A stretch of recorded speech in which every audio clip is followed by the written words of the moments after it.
সূরা আল মুলক। বিসমিল্লাহির রহমানির রহিম। রহমান রহিম আল্লাহ তাআলার নামে। কত মহান সেই পূর্ণময় সত্তা, যার হাতে রয়েছে আসমান জমিনের যাবতীয় সার্বভৌমত্ব। এ সৃষ্টি জগতের সব কিছুর উপর তিনি একক ক্ষমতাবান। তিনি জন্ম ও মৃত্যু সৃষ্টি করেছেন, যাতে করে এর দ্বারা তিনি তোমাদের যাচাই করে নিতে পারেন।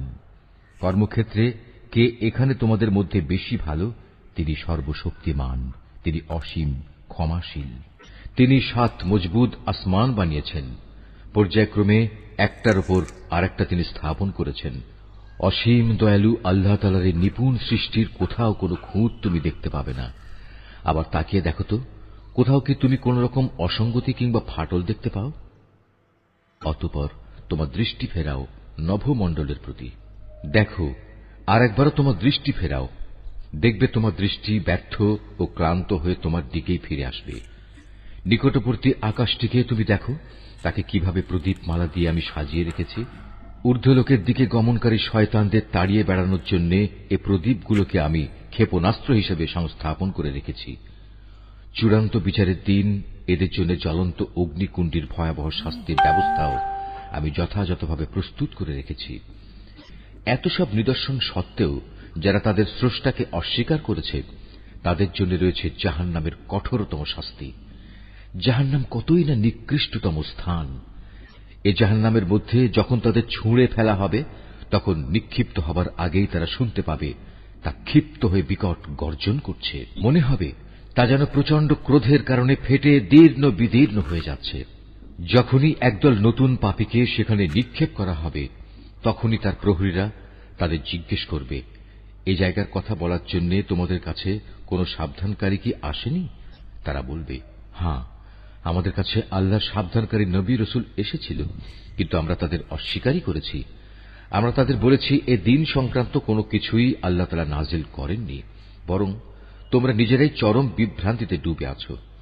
তারা বলবে, কত ভালো হতো যদি সেদিন আমরা নবী রাসূলদের কথা শুনতাম এবং তা অনুধাবন করতাম, তাহলে আজ আমরা জ্বলন্ত আগুনের বাসিন্দাদের মধ্যে গণ্য হতাম না। অতঃপর তারা নিজেরাই নিজেদের যাবতীয় অপরাধ স্বীকার করে নেবে। ধিক্কার জাহান্নামের অধিবাসীদের উপর। অপরদিকে সেসব সৌভাগ্যবান মানুষ যারা নিজেরা চোখে না দেখেও তাদের সৃষ্টিকর্তাকে ভয় করেছে, নিঃসন্দেহে তাদের জন্য রয়েছে আল্লাহ তাআলার পক্ষ থেকে ক্ষমা ও মহাপুরস্কার।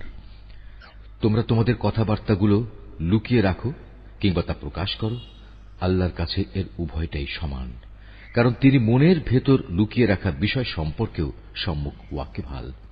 তিনি কি সৃষ্টি সম্পর্কিত যাবতীয় বিষয় জানবেন না, যিনি এর সবকিছু বানিয়েছেন? বস্তুত আল্লাহ তাআলা অত্যন্ত সূক্ষ্মদর্শী এবং সর্ববিষয়ে সম্যক জ্ঞাত। তিনিই সেই মহান সত্তা যিনি ভূমিকে তোমাদের অধীন করে দিয়েছেন।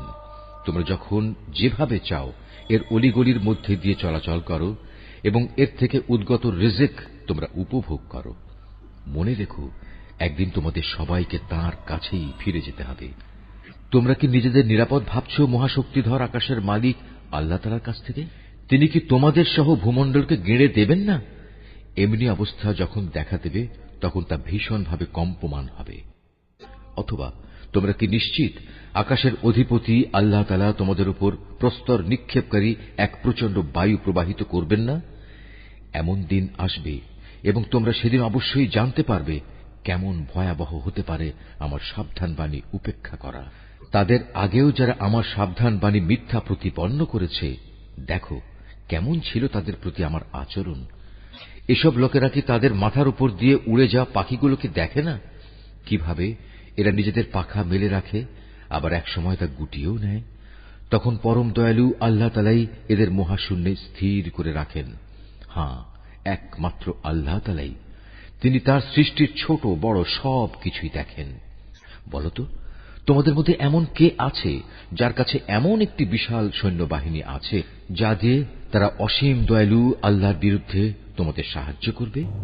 আসলে এই অস্বীকারী ব্যক্তিরা হামেশাই বিভ্রান্তিতে নিমজ্জিত থাকে। যদি তিনি তোমাদের জীবিকার উপকরণ সরবরাহ বন্ধ করে দেন,